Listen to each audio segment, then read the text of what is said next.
अस्सलाम वालेकुम नाजरीन, वेलकम टू द शो बात कारोबार की। मैं हूं आपकी मेज़बान नताशा हसीब। नाजरीन, मार्केट की बात करें तो आज के दिन एक डिप्रेशन देखा गया है। पूरे वीक को एनालाइज करें तो यहाँ पे पॉजिटिविटी प्रिवेल होती हुई दिखाई दी, बुल रन भी हुआ, रेंज बाउंड हुआ, बट अमिड पॉजिटिव। आज के दिन एक नेगेटिव जोन इसलिए भी किया गया है, फ्राइडे का दिन है, ऑफलोड पोजीशंस की गई हैं। साथ साथ इन्वेस्टर्स भी सोचते हैं कि एक अच्छा दिन गुजरा है तो उसके बाद नेक्स्ट डे जो है वो प्रॉफिट बुक किया जाए, and this is really actually good sign for market. Market की बात करें तो और भी वॉल्यूम्स वाइज भी एक अच्छा काम होता हुआ दिखाई दिया है। वैल्यू आज 5 बिलियन से कम देखी गई है रेडी मार्केट में, और अगर ओवरऑल अक्रॉस द बोर्ड सारे स्क्रिप्ट्स देखें तो यहाँ पे कुछ एक मिला जुला रुझान देखा गया है। और अगर स्टैटिस्टिक्स देखें तो स्टार्टिंग ऑफ द डे एक पॉजिटिव जेस्चर था, लेकिन अब जब सेकेंड हाफ के अंदर, क्योंकि फ्राइडे का दिन है, 2 सेशंस होते हैं, सेकेंड सेशन के अंदर हमने यहाँ पर कुछ एक इन्वेस्टर्स जो है वो काफ़ी हद तक उनका जो कॉन्फिडेंस है वो शेकन होता हुआ दिखा है। कुछ लॉ एंड ऑर्डर की सिचुएशन के हवाले से हुकूमती इक़दामात बहुत इंपॉर्टेंट है, वो आज हम डिटेल डिस्कस भी करेंगे। लेकिन उससे पहले थोड़ा सा यहाँ बताना ज़रूरी है कि इन्वेस्टर्स या फिर जब FDI आने के लिए जो इन्वेस्टमेंट होती है उसके लिए ज़रूरी होता है किसी भी मुल्क की law and order, political and economical situation को मद्देनजर रखना, और उसी के लिए आज प्राइम मिनिस्टर साहब ने ये तमाम इनिशिएटिव्स लिए। बड़े ही सख्त मेजर्स हैं जिसका इम्पैक्ट ऑब्वियसली पॉजिटिव आएगा। एपेक्स कमेटी का इजलास हो रहा है, APC कॉन्फ्रेंस होल्ड की जा रही है, बहुत सारी चीज़ें हैं जो ऐसे इकदाम को ऑब्वियसली इन्वेस्टर्स को भी ये चाहिए कि वो मद्देनजर रखें कि ये बहुत इंपॉर्टेंट है और इन्वेस्टमेंट के लिए, पाकिस्तान के लिए, कि ये अपनी चीज़ों को फौरी तौर पे जो है वो ठीक कर रहे हैं। अगर ग्लोबली बात करें यानी कि इंटरनेशनल फ्रंट पे देखें तो यहाँ पे इंटरनेशनल फ्रंट पे हमें पॉलिसी रेट के हवाले से, यानी कि जो एक recession inflation point of view से बढ़ा है, उसको थोड़ा सा देखने की ज़रूरत है। और वो ट्रेंड ये शो कर रहा है कि पाकिस्तान में जो इन्फ्लेशन आ रही है, this is actually they are taking the impact from the international markets. Internationally Fed के रिजर्व्स देखें, यहाँ पर रेट हाइक होता हुआ दिखाई दिया है। 4.5 था, अब 4.75 हो चुका है। और साथ साथ अगर हम बात करें इंग्लैंड की तो यहाँ भी इंटरेस्ट रेट हाई है। तो ऑब्वियसली यहाँ पे मॉनेटरी टाइटनिंग हो रही है, और मॉनेटरी टाइटनिंग का इम्पैक्ट पाकिस्तान की मार्केट पे भी आ रहा है। डिटेल डिस्कशन करेंगे, फर्स्ट सेगमेंट पे चलते हैं।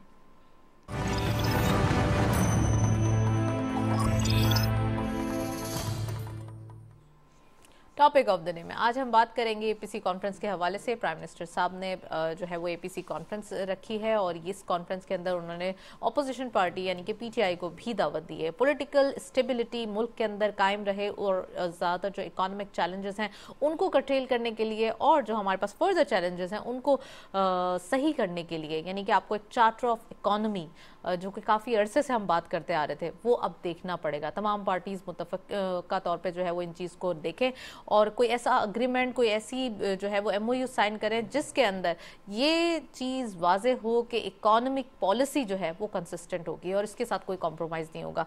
साथ साथ लॉ एंड ऑर्डर की सिचुएशन के हवाले से एपेक्स कमेटी का भी इजलास हुआ, तो वो भी आज हम डिस्कस करेंगे डिटेल। और इंटरनेशनली ये भी हम टॉपिक का हिस्सा बनाएंगे। इंटरनेशनली ऑयल प्राइसेस एक डिप लेते हुए दिखाई दे हैं, which is very good. Dip हम कह सकते हैं एज डिप एज 5%। तो ये 5% का जो एक पूरे हफ्ते के अंदर इम्पैक्ट आया है, दिस इज़ रियली गुड। सो वो भी आज हम डिस्कस करेंगे। IMF के साथ टॉक्स जारी हैं, वो भी बड़ी ज़बरदस्त चीज़ है, ये भी आज हम गुफ्तगू का हिस्सा बनाएंगे कि IMF के साथ क्या टॉक्स हैं और अब पाकिस्तान कहाँ खड़ा है, IMF का प्रोग्राम कहाँ तक रिवाइव हो रहा है। We have very exclusive panel, खुशामदीद कहते हैं। अतीकुर रहमान साहब ने हमें ज्वाइन किया है, आप इकोनॉमिस्ट भी हैं और एक्सपर्ट भी हैं। अस्सलाम वालेकुम sir, welcome to the show. और हमारे साथ मौजूद हैं सैयद खालिद फातमी साहब, आप सीनियर एनालिस्ट भी हैं और एक्सपर्ट भी। अस्सलाम वालेकुम, welcome to the show. So programme का बाकायदा आगाज़ करते हैं डिस्कशन को। फातमी साहब, आपसे ही पूछना चाहूँगी सबसे पहले, सर क्या देख रहे हैं इकोनॉमिक नंबर्स, ख़ासकर यहाँ पे एपेक्स कमेटी का इजलास, APC कॉन्फ्रेंस, बड़ी ही back to back prime minister साहब ने इनिशिएटिव ले लिया। बहुत अच्छी बात है आपने जो कहा। मैं ज़रा सा इसमें मेरे सोचने का अंदाज़ मुख्तलिफ है। वो ये कि हमने जो सियासी माहौल पाकिस्तान में है उसमें इस वक्त इतना नरम रवैया किसी एक पार्टी से मैं मुतवक्किल नहीं हो जाए तो अच्छी बात। आपने गौर किया होगा, आप तो माशाल्लाह प्रोग्राम करती हैं, कि हमारे यहाँ शख्सियत पे ज़्यादा ज़ोर है, पॉलिसी पे कम ज़ोर होती है। हर पार्टी के साथ यही प्रॉब्लम है। अभी जो शहबाज शरीफ साहब ने कहा, इससे अच्छी कोई बात हो नहीं सकती APC के हवाले से, क्योंकि वो ये चाहते हैं कि एक मेज़ पर बैठकर सारी पार्टियां कम से कम उन मसाइल पे जो जिससे पाकिस्तान इस वक्त दो चार है उसके सलूशन का पता किया जाए। जिसमें दो बातें बहुत अहम हैं इस एपीसी में। जो सबसे, हालांकि मुआशी बहरान ज़्यादा, लेकिन उसके ऊपर भी जो हमने प्रायोरिटी रखा है वो रखा है पाकिस्तान में दोबारा दहशतगर्दी की जो आमद हुई है, और कई वाक़यात रेगुलर हुए हैं पिछली हुकूमत में, इसमें भी, उससे हम लोग परेशान। और ख़ास तौर पे जो 2 दिनों फातमी साहब, यहाँ मैं आपको पॉज करूंगी, एक ब्रेक की जानिब चलते हैं। Stay tuned.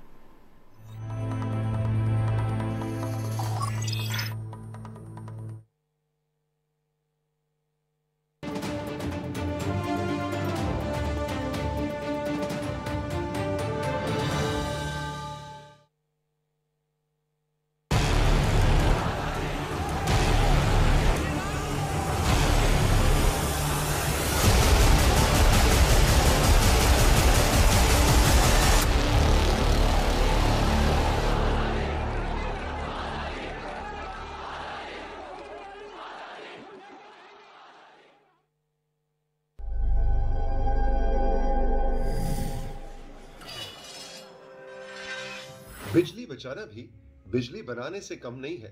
हम बात करते रहते हैं कि इस मुल्क का बहुत बड़ा मसला तवानाई है, एनर्जी क्राइसिस। बिजली की हमें जरूरत है ताकि इंडस्ट्री चले, घर चले, दफ्तर चले, हम सुकून से जिंदगी गुजार सकें। लेकिन हम कम ही सोचते हैं कि बिजली बनाने की जिम्मेदारी के साथ साथ बिजली बचाने में हम छोटा सा कंट्रीब्यूट कर सकते हैं। एक एक यूनिट, एक एक वॉट अगर हम बचाएं तो ये बिजली बनाने से कम नहीं है। What matters for Pakistan? What matters for Pakistan?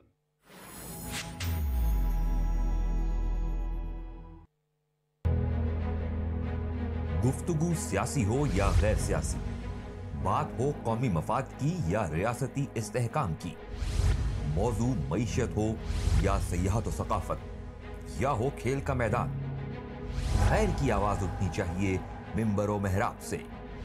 एक दूसरे को मुखातिब करना होगा अदब और आदाब से।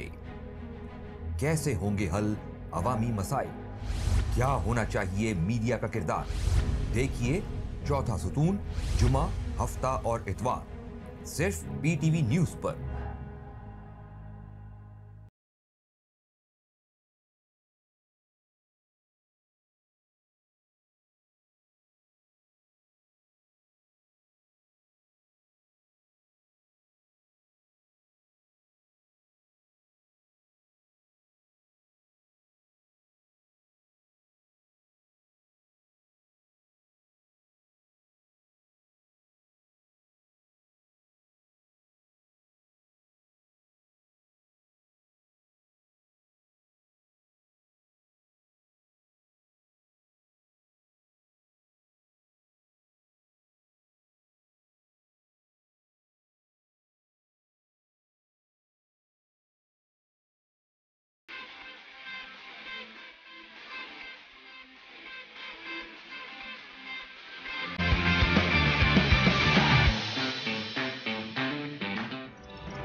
वेलकम बैक नाजरीन। ब्रेक से पहले गुफ्तगू जारी थी, फातमी साहब भी मौजूद हैं, अतीक साहब भी। तो फातमी साहब प्लीज आप ही कमेंट कंटिन्यू कीजिए इकोनॉमी के हवाले से। आप वही एपेक्स और जी जी, अच्छा, हाँ, मैं ये कह रहा था कि देखिए ये बहुत अच्छी कोशिश है, लेकिन मैं बहुत यानी हम्बल होकर ये कहना चाह रहा हूँ कि इसके लिए आपको फ़ज़ा भी पैदा करने की ज़रूरत है। जो हमारे यहाँ सियासी उखाड़ पछाड़, उसको रोकने की भी ज़रूरत है। उसमें पर्सनल जो है इख्तलाफात, उसको भी इस वक्त दरगुजर करने की ज़रूरत है। और सरदार याद सादिक साहब ने सबको दावत दी है, आपको पता ही है, एपेक्स को के हवाले से भी और एपीसी के हवाले से, जो बहुत अच्छी बात। लेकिन ये मेरी बिल्कुल हम्बल राय है कि काश ऐसा होता कि प्राइम मिनिस्टर साहब खुद सबको कॉल करते तो आसमान ज़मीन। प्राइम मिनिस्टर साहब ने इमरान खान साहब को तो की है ना, उनको तो दावत दी है ना। नहीं, दावत दी है ना। देखिए है क्या, मैं आपको बताऊँ, मैं चूँकि बिल्कुल जमहूरी आदमी हूँ और आमरीत में नहीं पला हूँ, तो मेरे सोचने का अंदाज़ बिल्कुल मुख्तलिफ है। लीडर को हर वक्त, जो लोग पावर में हैं, उनके झुके रहना ज़्यादा ज़रूरी है बनिस्बत उन लोगों के जो मुखालफिन हैं। पीटीआई का एटीट्यूड कोई नया नहीं है, आपके सामने है, और हम ये भी देख रहे हैं कि जो लैंग्वेजेस और जो ज़ुबान वो इस्तेमाल करते हैं वो भी कम व बेश अच्छा नहीं समझा जाता है, यानी मुहज़्ज़ब मुआशरे में नहीं मिलता। ऐसी सूरत में जब आप बुला रहे हैं तो आपको थोड़ा सा उससे अपने अखलाकी हदूद से थोड़ा आगे जाके और झुकने की ज़रूरत, क्योंकि देखिए APC इज़ वेरी इंपॉर्टेंट। ये मीटिंग दो हवाले से, दहशतगर्दी के हवाले से और दहशतगर्दी के साथ मुआशी बहरान के हवाले से है। दहशतगर्दी पाकिस्तान में देखिए लोग सवाल न करें लेकिन अब करने लगे हैं, क्योंकि हमारा क्लेम यह है पूरी दुनिया में कि अल्हम्दुलिल्लाह चूँकि हम कई वॉर से गुज़रे हैं तो हमारी जो ताकत है वो बहुत ज़्यादा है, हमारी जो एजेंसीज़ है वो बहुत काबिल है, ये अच्छा, और इसमें कोई गलत बात नहीं। लेकिन मैं हमेशा कहता हूँ ना कि आप जितनी भी बातें घर में चाहें बच्चों से या शौहर से या बीवी से बताते रहे, लेकिन बॉटम लाइन ये होता है कि क्या बच्चों की फीस आपने दी या नहीं दी और बच्चों के खिलौने लाए नहीं, यही ना बॉटम लाइन। राइट। तो आप क्या भी बॉटम लाइन की आवाम ये पूछती है कि भाई बांग्लादेश बहुत छोटा सा मुल्क है, इस मतलब रकबे के लिहाज से, आबादी के लिहाज से भी छोटा है, हिंदुस्तान बहुत बड़ा मुल्क है, श्रीलंका हमारे साथ है, नेपाल हमारे साथ है, इवन ईरान जो बड़ा एक्सट्रीमिस्ट इस वक्त रिलीजियस सेक्टर बना हुआ, वहाँ क्यों नहीं होता क्या? अच्छा, अफगानिस्तान में आपको पता। तो अब इसका नुकसान ये हो रहा है कि हम जितना बोल रहे हैं उसका उल्टा जवाब हमारे यहाँ से एग्रेसिव आ रहा है, यानी हम जितना अच्छा, दो सूरतें हैं। आपको याद होगा जो वारसक में हुआ था, वो भी चूँकि मैं वारसक में रह चुका हूँ 60 की दहाई में, वो ऐसी जगह है जहाँ मक्खी और मच्छर भी नहीं जा सकते बगैर किसी सिक्योरिटी के, वहाँ आदमी चले गए।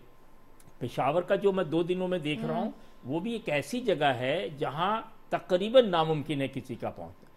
200 लोगों का शहीद होना, कम से कम 200 से ऊपर, बिल्कुल ये आम बात नहीं है कौमों की ज़िंदगी में। वो किसी ने कहा नहीं कि भाई ये वर्ल्ड ट्रेड सेंटर से भी बड़ा हो गया इस लिहाज से कि अच्छा, वाक़ईतन अगर देखा जाए तो पहले एक APS का वाक़या हुआ हाँ। था, उस वक्त सब एक पेज पे आ गए थे, वो टाइम भी था और सबने बड़ा एक साथ दिया और तरीके से चीजों को समझा, और अभी भी यही वक्त है कि हमें एक पेज पे होना चाहिए और चीजों को मैनेज करना चाहिए। देखिए मैं ये कह रहा हूँ, APC जब हुआ आपको याद होगा तो हमारे जोश और जज्बे का ये आलम था कि यूँ लग रहा था कि सब खत्म हो जाएगा, नहीं हुआ ना।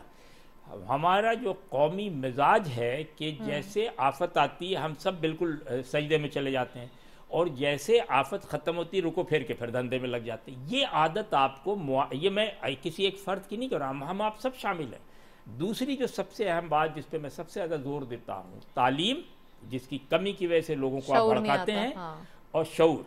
क्योंकि देखिए कोई आदमी जो जान ले रहा है वो अपनी जान भी दे रहा है, तो भाई दूसरों की जान उसके नज़दीक न वक़्त रखती हो, अपनी जान तो है ना, तो अपनी जान क्यों दे रहा। तो इसके मतलब ये है कि कुछ उसको जो आप टेम्प्ट करते हैं, उसको जो मशवरा देते हैं, उसको जो चढ़ाते हैं, वो उसकी कम इल्मी की वजह है।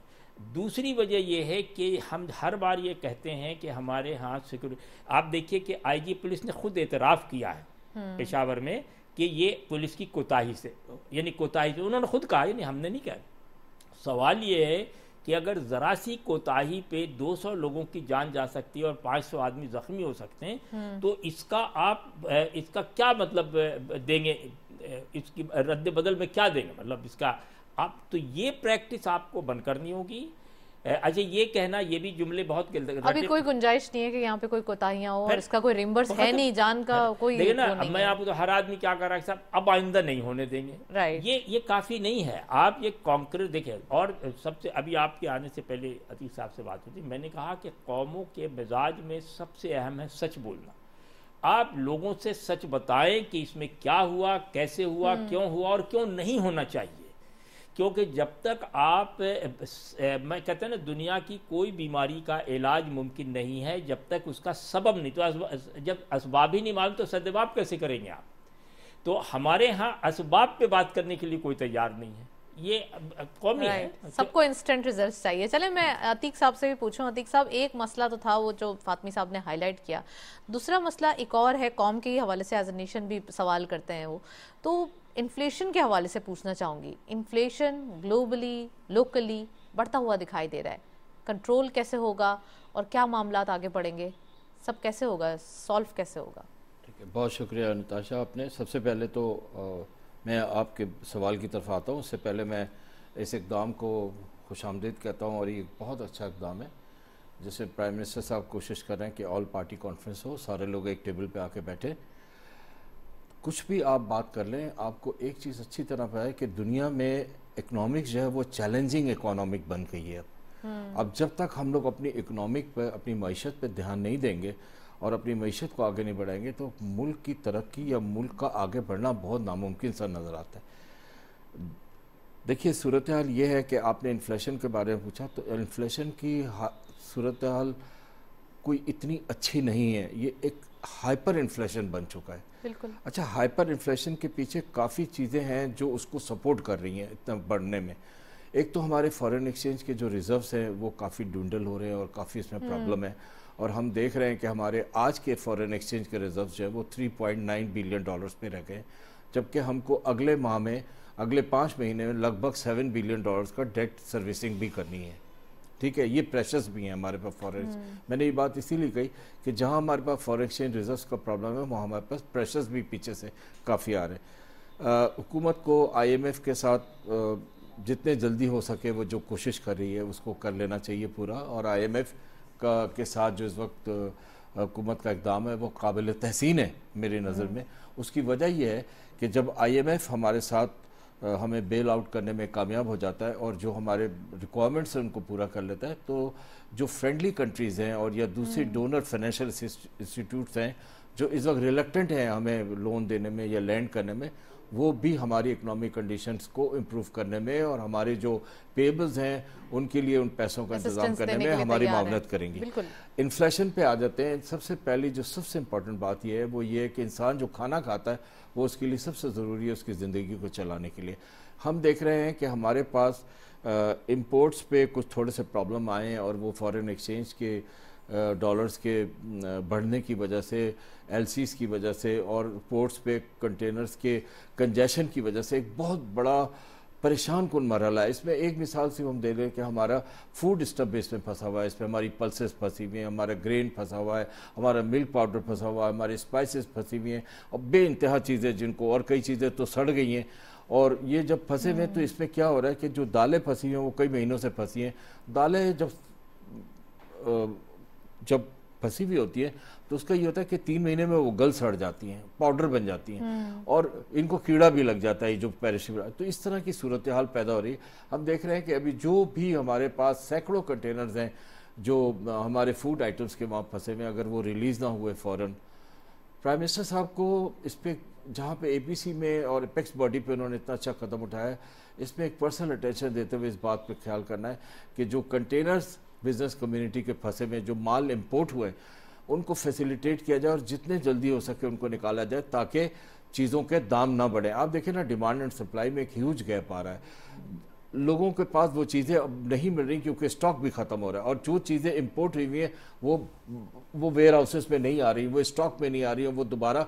और इसी तरह रॉ मटेरियल की कंडीशन है। हर चीज़ जिसको आप उठा लें उसमें रॉ मटेरियल चाहिए, और हम लोग एक इम्पोर्ट ओरिएंटेड कंट्री हैं बदनसीबी से, और उसमें क्या होता है कि हम 80% चीज़ें जो है ना बाहर से इंपोर्ट कर रहे होते हैं। आप सूप की इंडस्ट्री ले लें, फार्मास्यूटिकल ले लें, कोई भी आप आइटम ले लें, वो एक लंबी लिस्ट है। पोल्ट्री में आप देखें कि आपका कनोला और सोयाबीन वहाँ पे सड़ रहा है, वो नहीं आ रहा तो उसकी वजह से प्रोटीन नहीं मिल रहा आपकी फीड को, पोल्ट्री नहीं आ रही सामने तो उसके दाम बढ़ते चले, वही डिमांड एंड सप्लाई के। तो प्राइम मिनिस्टर को एक बहुत ही जल्दी एक इकदाम लेने की ज़रूरत है कि कल को कहीं कोई थोड़ा सा फूड में कोई इशू ना आ जाए, कहीं ऐसा ना हो कि हमारे पास खाने पीने की चीज़ें नायाब हो जाएं और ला मोहल्ला इन्फ्लेशन आज 43% पे फूड इन्फ्लेशन है, तो वो 80% पे भी जा सकता है, वो 90% पे भी जा सकता है। 4 रुपए की चीज़ 40 रुपए में भी नहीं मिलेगी। तो ये सारी चीज़ों को देखिए मैं मिसाल देकर आपको बताता हूँ कि दालें जो फंसी हुई हैं कंटेनर्स में, पोर्ट पे, दाल एक ऐसी चीज़ है जिसकी मैंने मिसाल दी कि एक पतली दाल पका ले तो 10 आदमी 1 किलो की पतली दाल आराम से खा लेते। अब वो दालें भी नहीं हमें मिल रही, दालें भी नहीं, कोई 8-10 दिन का माल रह गया है स्टॉक में जो अवेलेबल है। तो बहुत ज़्यादा ज़रूरी है कि जो हम जिस बुरान में इन्फ्लेशन के, hyper inflation multiply by hyper inflation, जहाँ हम इन सब के चीज़ों में जा रहे हैं तो हमें अपनी इस चीज़ को सोचना चाहिए, इन मसाइल को हल करना चाहिए, कोई एक सोल्यूशंस लेकर आने चाहिए जिससे जो माल ऑलरेडी हमारे पास आ चुका है, जिसमें पेरिशेबल है, प्लगिंग अप नहीं हो सकती उनकी, तो वो कम से कम रिलीज होकर आए और लोगों को वो आसान दामों में और आसानी से मिलता रहे, कम से कम ये कौम खाना खा सके। राइट। अच्छा, एक तरफ IMF टॉक्स हैं, एक तरफ यहाँ पर एपिक्स कमेटी का इजलास, यहाँ पे APC कॉन्फ्रेंसेस हो रही हैं, ये एक चेन है। अतीक साहब, आप एग्री करते हैं बेशक ये इशू है, आपने जो रेस किया इन्फ्लेशन का, ये बारहा दुरुस्त है, मगर अगर देखा ये जाए तो IMF से टॉक्स होंगी तो ही ये तमाम मामलात सही होंगे, तमाम हमारे पास इंपोर्ट के लिए थोड़े से वे आउट होंगे, हमारे पास डॉलर्स होंगे, हमारे पास LCs खोलने के वो सारी चीज़ें जो है वो आसान होंगी। आप नहीं समझते कि ये तमाम चीज़ें इंटरकनेक्टेड है? एब्सोल्युटली दे आर इंटरकनेक्टेड, और IMF के साथ हमारे मुज़ाकरात कामयाब होने बहुत ज़रूरी हैं, लेकिन IMF की तरफ से भी थोड़ा सा प्रेशर है। कुछ पॉइंट्स हैं, मैं वो थोड़ा सा आपको बताता हूँ कि वो चार्टर ऑफ डिमांड्स है उनका एक। अब देखना ये कि वो भी कितना डिफ़िकल्ट है। देखिए गवर्नमेंट किस हद तक प्रॉब्लम से नबरसबा होगी, कौन कौन से प्रॉब्लम्स को देखिए। अब IMF के पास गए to fetch the loan to recover our foreign exchange, to recover the loss of the dollars in the market, और जिसकी वजह से ये सारे इश्यूज आ रहे हैं और हम देख रहे हैं कि हमारा रुपी बार बार शेड हो रहा है इकोनॉमिकली स्पीकिंग। अब उनकी तरफ से जो चार्टर ऑफ डिमांड्स आया, जाहिर है वो तो करेंगे ना टू एंश्योर कि हम उनको पैसे वाले बात है। अब उसमें कुछ चीज़ें जो आ रही हैं, उन्होंने प्रपोज किया कि 600 बिलियन के कोई नए टैक्सेस लगा दिए जाए, ठीक है। इसके अलावा उन्होंने कहा कि जो इंपोर्ट्स हैं वो अनकैप्ड हों, कैप्ड नहीं हो भाई, फिक्स नहीं हो कि ये इस तरह करना ये नहीं करना, अनकैप्ड हो, आने दें। और मैं भी कहता हूं कि फैसिलिटेट इंपोर्ट को करना चाहिए जिस तरह एक्सपोर्ट की फैसिलिटेशन पे बात हो रही है। तीसरी बात ये कि prospective rate of US dollar वो कह रहे हैं कि 350 तक रखे, यार इट इज टू मच। इसके अलावा आप देखिए ना, ये उनकी चार्टर है, अब हम क्या कहते हैं। इसके अलावा 2-3 पॉइंट है, वो भी मैं बता कि एनर्जी प्राइसेस जो है ना वो तकरीबन लगभग 40% ज्यादा होना चाहिए। We are the highest electricity के tax paid consumers in the world, highest tax paid. फिर अब उस पर 40% और लग जाए तो क्या हशर होगा हमारी इंडस्ट्रीज का, क्या हशर होगा हाउस होल्ड का, कैसे पे करेंगे। एक बात और उनकी रह गई है, और वो ये कि उन्होंने कहा कि आप अपना कॉस्ट ऑफ बजट जो है वो तकरीबन 9,600 बिलियन रुपए रखें, और जो आपका डेट सर्विसिंग है वो 500 बिलियन रखें। इन दोनों को आप जोड़ दें तो इसको इतना रेवेन्यू आपको कवर करना पड़ेगा, विच इज ह्यूज। और एक और बात जो बहुत ही मसला ये कि डिफिकल्ट है, वो ये कि एडिशनल सेल टैक्स 13% का लगाए। ये उनकी एक डिमांड भी है, उनके प्रपोजल्स भी हैं, ये उनका चार्टर ऑफ डिमांड है, गवर्नमेंट इस पे नेगोशिएट कर रही है। देखिए कहाँ कहाँ डिफिकल्टीज आ रही हैं, वो तमाम डिफिकल्टीज में जहाँ ये इंपोर्ट की डिफिकल्टीज हैं, स्टैंडर्ड कंटेनर्स हैं, फूड की कमी हो रही है, वहाँ पे गवर्नमेंट को IMF के साथ भी बात करना पड़ा। तो ये सारा कुछ एग्जैक्टली मैं आपको यहाँ पॉज करूंगी, फातमी साहब से पूछना चाहूंगी। फातमी साहब, आपने भी सुना, उनके भी कुछ गिले शिकवे भी हैं, क्योंकि एज अ बिजनेसमैन आप समझते हैं ना कि आपको ये चीज़ें दरकार है, और जब नहीं हो रही होती तो आप सवाल करते हैं। आप समझते हैं कि अभी बड़ी ही बैक टू बैक चैलेंजेस हैं, गवर्नमेंट किसको देखे, किस सेक्टर को देखे? तो अभी तो इंस्टेंटली पहले ऑक्सीजन आ जाए तो फिर उसके बाद तमाम मेजर्स लिए जाएंगे। प्लीज़ इसके ऊपर कुछ बताइए फातमी साहब। जैसा कि अतीक साहब ने बहुत सही बात कही कि जो उन्होंने पूरी जो डिमांड चार्टर ऑफ डिमांड दिया वो इस कदर खौफनाक। आपने शायद आज की बिल्कुल लेटेस्ट न्यूज़ देखा कि प्राइम मिनिस्टर ने कहीं तकरीर में ये बात कह भी दी है कि उनका रवैया बहुत सख्त है, जिसके बाद थोड़े और हार्श हैं। अभी मेरा ख्याल 3-3:30 बजे की खबर थी। बात असल में ये है कि दुनिया का एक बिल्कुल वाहिद सिंपल सा उसूल है, वो ये कि आदमी मजबूरी का सौदा करता है। हम आज वहीं खड़े हुए हैं। अच्छा, अब दो बात सर, हमारी मजबूरी तो ये है कि IMF का एग्रीमेंट पहले ही साइन हो चुका है सर। आपकी मजबूरी से कौम, मैं किसी पार्टी की थोड़ी बात कर रहा हूँ। बस IMF को इससे थोड़ी बहस है कि मैं हूँ या आप हैं, नताशा है या खालिद फातमी। इससे तो बहस ये है कि इस वक्त जो क्राइसिस है और हम जिन क्राइसिस में फंसे हुए, मैं फिर आपसे कहूँगा मुझे इस क्राइसिस से ज़्यादा परेशानी नहीं, क्योंकि इससे तो हम निकल जाएंगे। मुझे जो परेशानी आज यहाँ बैठ के आपके सामने है वो ये कि जैसे ही हम निकलेंगे हमारी जो आदत है उसमें कोई तब्दीली नहीं आएगी, और वो फिर हम 2 साल के बाद यहीं बैठ। मैं आपसे कह रहा हूँ, ये तो देखिए ना, बिजनेसमैन ने ये ज़्यादा बेहतर बता। मैं ये कह रहा हूँ कि क्यों नहीं हम ऐसी कोशिश करें आज बैठ के, IMF से पैसे मिले या देर से मिले, कि हम हर हाल में एक्सपोर्ट को अपनी इतनी आज़ाद करें कि उसमें इंपोर्ट की चीज़ें कम से कम होती जाए। एक बात, वो चीज़ें जो हम अपने मुल्क में चॉकलेट मंगवाने की ज़रूरत नहीं है, दूध मंगवाने की ज़रूरत नहीं, वो चीज़ें जिनके बगैर हम चल सकते उसको बंद कर दें। 2 साल 1 साल पिछले प्रोग्राम में भी मैंने किया कि मुझे ये बताइए कि कहाँ पे ऐसा अहकाम इलाही है कि आप रात को 3 बजे तक कारोबार करें। कहाँ पे भाई? आप सुबह फजर के वक्त शुरू कीजिए, मगरिब तक ख़त्म कर दिए तो आधी एनर्जी तो आपकी पावर से ऐसी ख़त्म हो जाएगी। आप बिल्कुल तैयार नहीं। अच्छा, आप परिंदे भी अपना दाना पानी सुबह ही सुबह चुगने निकल नहीं, जाते देखिए, हैं, तो मैं हमारे आपसे पास बता क्यों रहा हूँ, ऐसे देखिए है ऑप्शंस क्या, मौजूद जब नहीं है? तक आप, मैं हमेशा प्रोग्राम में ज़्यादातर अखलाकियात पे बात करता हूँ, जब तक आप अपना मिजाज नहीं तब्दील करेंगे उस वक्त तक आप कोई बड़ी तब्दीली, दुनिया के जितने इनकलाबात हैं शुरू अखलाक से होते हैं, पॉलिटिक्स से नहीं होते हैं। जब उसकी एक मेंटोर बन जाता है, एक फिगर बन जाती है, चाहे वो कोई भी हो दुनिया के लोग, फिर लोग उसके फॉलोवर होते हैं। आप इस वक्त क्राइसिस में, मैंने मान लिया बिल्कुल, हम सब क्राइसिस में। आप तो फिर भी देखिए सियासी लोग हैं ना भाई, ये बिजनेसमैन, इनसे पूछिए आप कि ये कितना सफ़र करेंगे, कितने लोगों को सैलरी देनी होती है, आगे आपकी पूरी कंपनी मैं ये कह रहा हूँ कि इनको हर चीज़, अभी अल्लाह करे एपीसी हो जाए और एपेक्स हो जाए, इनको बैठ के एक 5 साल की प्लानिंग करनी होगी कि मेरे भाई अगर हम इस क्राइसिस से, अजय देखिए IMF ने कर दिया, आपको 2 मुल्कों से पैसे मिल जाएंगे, लेकिन वो पैसे कर्ज होंगे ना भाई, खैरात थोड़ी होंगे। फिर 2 दिन के बाद वो मांगेगा। आप कभी गौर करें कि पिछले 10-15 साल में हमारी असल रकम का तो पता ही नहीं, सब इंटरेस्ट में जा रहा है। वो कैसे आप ख़त्म करेंगे? उसके लिए आपको एक बार बहुत तंदही से, पावर से, एतमाद के साथ कि भाई कुर्सी रहे न रहे, चीज़ें रहे न रहे, मुल्क है ना हम, तो हम इस मुल्क के लिए सख्त फैसले कर रहे हैं। आप जैसे अभी आपने कहा 40% बिजली के नर्क में बढ़ जाएगा, सही ना?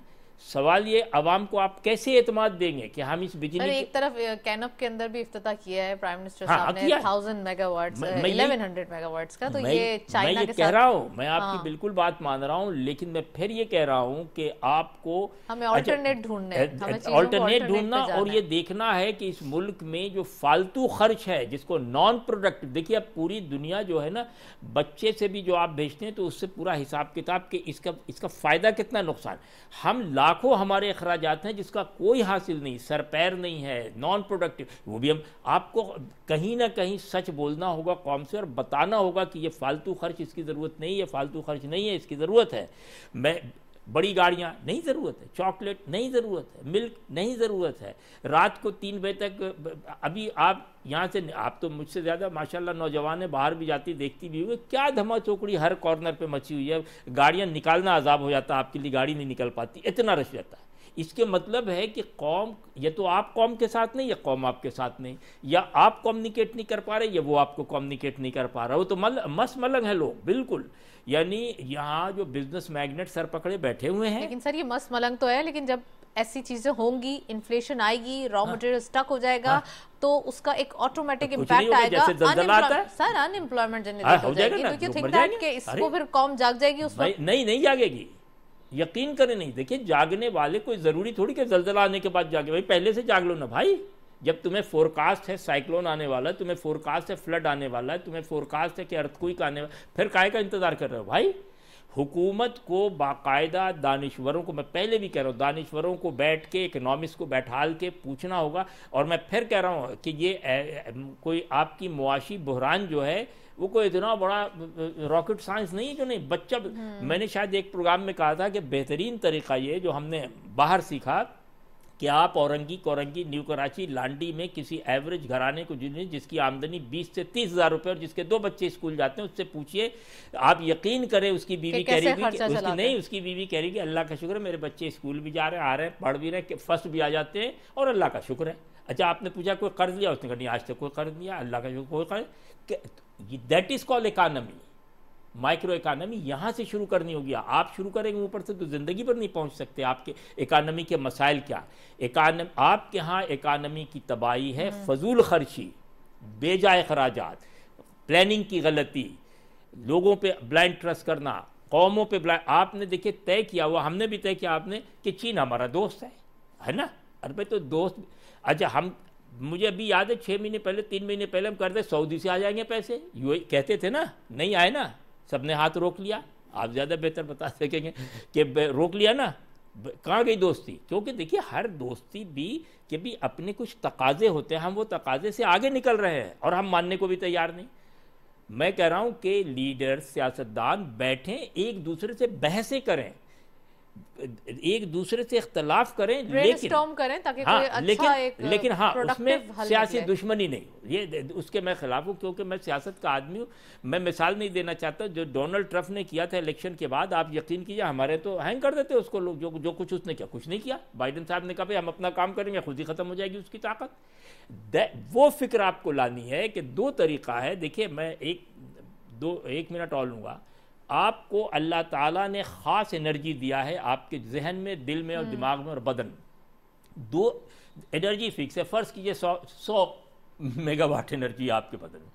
अब 100 आप अपने लिए इस्तेमाल कर लें या 75 मुझे गिराने में इस्तेमाल कर लें, तो आपके पास 25 रह जाएगा। That we are doing as a nation, कि हम सारी एनर्जी निगेटिव खर्च करके अपने खुद। तो now the point taken. Atiq साहब प्लीज इसके ऊपर भी कमेंट कीजिए। एक चीज़ और है, मैं थोड़ा सा ऑयल के हवाले से पूछना चाहूँगी। इंटरनेशनली ऑयल की जो प्राइसेस है उसमें कुछ गिरावट देखी जा रही है। This is actually a blessing for Pakistan. We have another talks with Russia as well. Russia के साथ 80% का डेलीगेशन आया, वहाँ से टॉक्स स्टार्ट हुई और अब फाइनली मेमोरेंडम पे जा रही है और अग्रीमेंट्स पे जा रही है इन मार्च। आप समझते हैं कि ऑयल के हवाले से this is the really important time कि यहाँ पर चीज़ों को जल्दी से सेटल डाउन कर लिया जाए और जितना हो सके ऑल्टरनेट की तरफ जाएं या फिर राशनिंग की तरफ?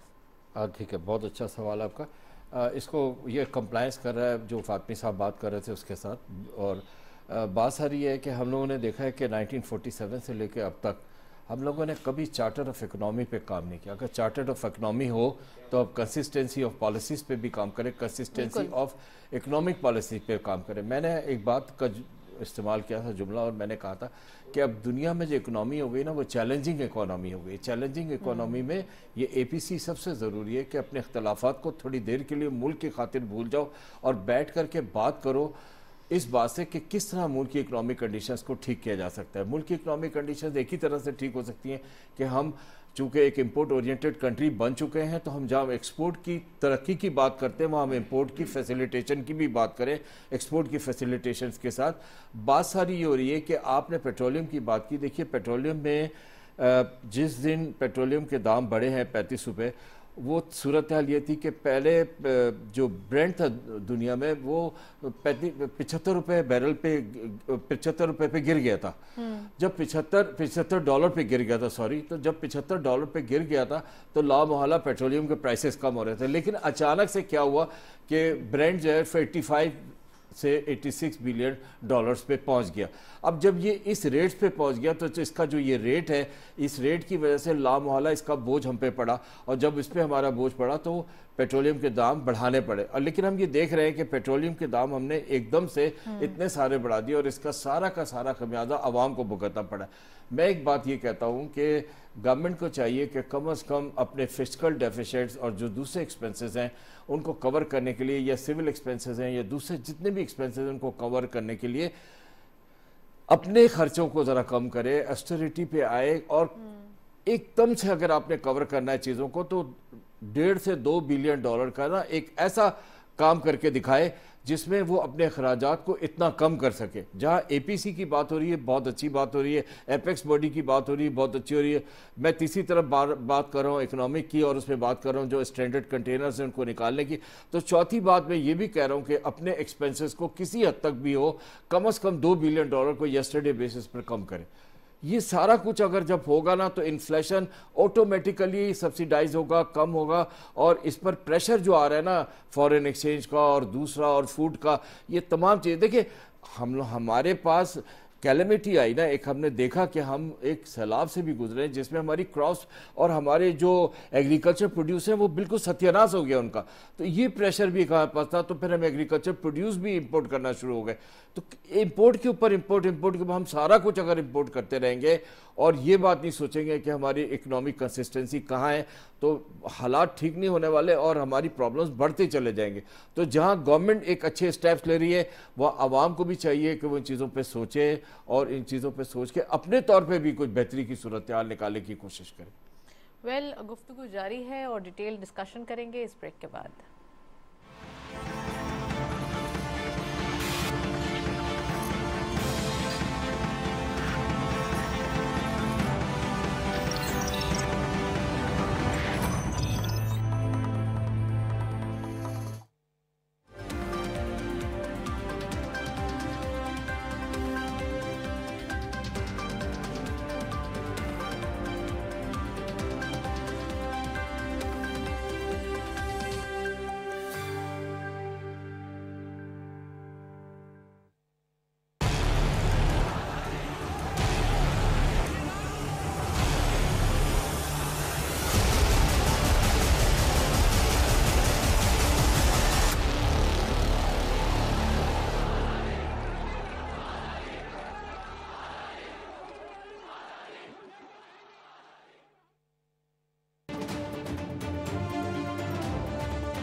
अशहदु अल्ला इलाहा इल्लल्लाह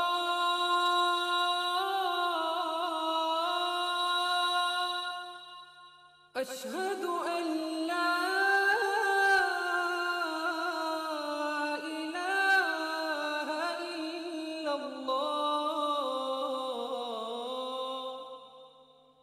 अशहदु अन्ना मुहम्मदर रसूलुल्लाह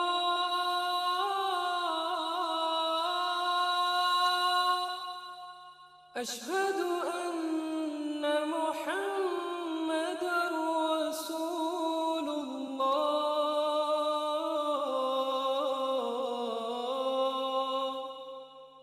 हय्या अलस सलाह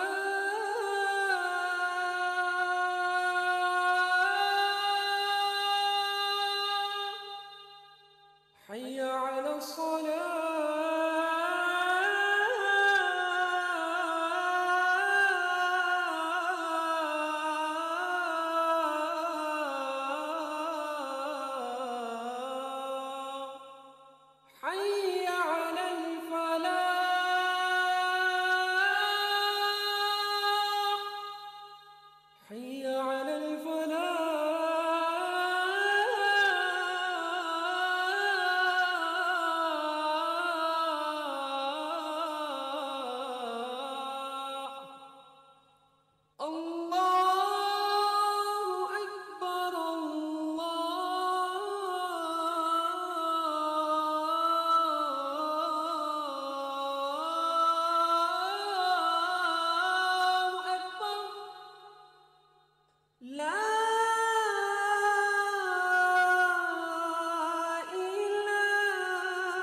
हज़रत अब्दुल्ला बिन उमर रज़ियल्लाहु ताला अन्हु से रिवायत है कि नबी करीम सल्लल्लाहु अलैहि वसल्लम ने फरमाया, मुसलमान वो है जिसकी ज़बान और हाथ से दूसरे मुसलमान महफूज रहें।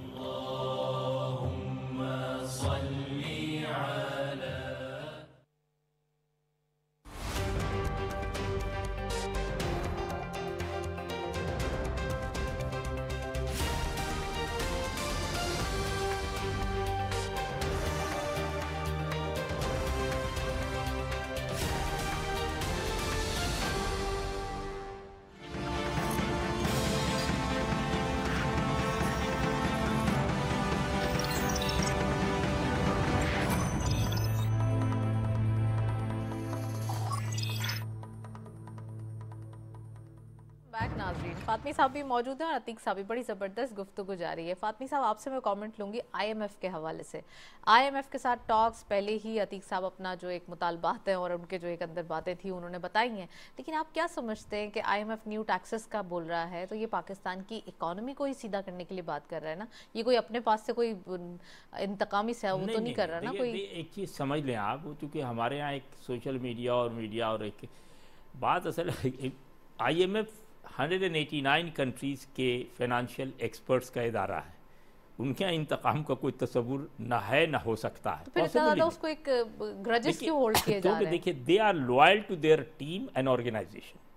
बिल्कुल इसी तरह अगर बैंक मुझे कर्ज नहीं दे रहा है तो मेरी कोई दुश्मनी नहीं है, बल्कि मेरे हालात नहीं है भाई, इसलिए मुझे नहीं दे रहा। बेचारा कह रहा गाड़ी नहीं खरीद सकते आप, जाके पुरानी खरीद लीजिए। अब मैं अगर जाके बाहर कहूँ कि असल में ये बैंक वाले मेरे दुश्मन हो गए, दुश्मन नहीं होते। IMF ने इनको तवील अरसे से फ्रेमवर्क दिया हुआ था। IMF का सिर्फ एक ही जुमला है, वो ये कि हम सिर्फ वही डिमांड कर रहे हैं जिसका आपने वादा किया था हमसे। हम कोई नई चीज़ तो नहीं कह रहे हैं। आपने जो हमसे मुआहदा किया था पिछली हुकूमत में, उसमें ये सारे टर्म्स पे आपने साइन करके ही पैसे लिए ना भाई। तो अब हम कह रहे हैं पूरी कीजिए, तो आप नाराज़ हो रहे हैं। एक बात।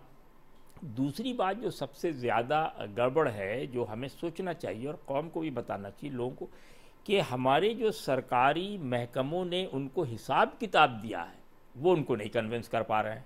ये देखिए, लोग नहीं बताते, सियासतदान भी नहीं बता रहे, हुकूमत भी नहीं बताती कि भाई बात ये है कि IMF को कोई दुश्मनी नहीं है हमसे। वो ये कह रहे हैं कि ये जो आप दे रहे हैं 6 बिलियन का, इसमें ये 9 बिलियन, इसमें ये सैलाब से मुतल्लिक, इसमें ये, उन्होंने लफ्ज़ इस्तेमाल, लूपहोल्स हैं, इसमें खामियां हैं। अच्छा हम उन खामियों को दूर करने के लिए एक नया जल्दी से हिसाब दे रहे हैं, तो हमें ऐसा नहीं। अच्छा अब देखिए उनकी जो सख्ती है बिल्कुल इसी तरह है जैसे कोई बच्चा क्लास में फेल हो रहा है तो सारे टीचर उससे सख्त हो जाते हैं। ये थोड़ी कोई वो बाप से आके कह रहा है कि चूंकि मेरा टीचर मेरा दुश्मन हो गया इसलिए, ऐसा नहीं। IMF कह रहा है कि चूंकि हम आपको पैसे दे रहे हैं एक, और हमने ये जिम्मा लिया है कि आपको इस क्राइसिस से निकालेंगे हम, इसीलिए तो उन्होंने दूसरे ममालिक को भी रोका हुआ, वरना तो देखिए दूसरों को नहीं रोका। इसलिए मैं समझता हूँ कि इनको चाहिए, हमारे वजीर आजम, हमारे टीम को, कि कौम को तैयार करें कि इस सख्त वक्त को किसी तरीके से गुजार लो। उन्होंने देखे ना, कहा कि 18% GST आपने, तो ये मैं नहीं समझता कि इसमें कोई ऐसा चक्कर। अतीक साहब लास्ट कॉमेंट ये है, इंटरेस्ट रेट के हवाले से बात करें, डू यू थिंक कि इंटरेस्ट रेट ग्लोबली हाई है, लोकली भी बढ़ेगा, ट्रेंड हायर साइड पे? अगर हम फेड की बात करते हैं तो वहाँ 4.75% ये दिखाई देता है, हमारे यहाँ तो ऑलरेडी बहुत ज़्यादा हो गया है, 17% टू हाई। देखिए आप मुझसे पूछती है इंटरेस्ट रेट के बारे में, तो मैं हमेशा से मुखालफत करता हूँ इंटरेस्ट रेट के बढ़ने की। वजह ये है कि हमारी कोई मॉर्गेज इकोनॉमी तो है नहीं, हमारी तो एक ऐसी इकोनॉमी है जो बैंक से फाइनेंसिंग पे डिपेंड करती है, financing from the financial institution. अभी IMF की बात हो रही है, IMF क्या है, पूरा मुल्क डिपेंड कर रहा है IMF से, वो फाइनेंशियल इंस्टीट्यूशंस की फाइनेंसिंग ही है ना। इसी तरह हर आदमी यहाँ पे एक्सेस टू फाइनेंस पे बिलीव करता है।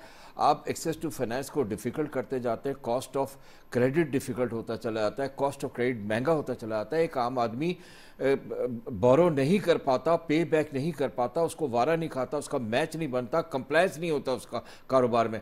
एक आदमी जिसको बात अभी जैसे डैमरेज छुड़ाने के लिए पैसा चाहिए, या अपनी एक्सपेंशन के लिए पैसा चाहिए, या कुछ लेने के लिए चाहिए, इसमें मैं बात कर रहा हूँ SME फाइनेंसिंग भी माइक्रो फाइनेंसिंग की भी, और कॉटेज इंडस्ट्री की भी, तमाम को ले लें, ये सब के सब जो है इनका गला घुटता है और बहुत ज़्यादा परेशानी होती है। तो इस इंटरेस्ट रेट को मुझे नहीं समझ आता क्यों बढ़ाते। और एक आखिरी बात जो मुझे समझ नहीं आती हुई है कि वो कहा जा रहा है कि जी इंटरेस्ट रेट को इसलिए बढ़ाया जा रहा है कि इन्फ्लेशन को चेक किया जा रहा है। दुनिया की कौन सी इकोनॉमी में ये बात आती है? आज तक तो मुझे समझ में नहीं आई ये वाली बात।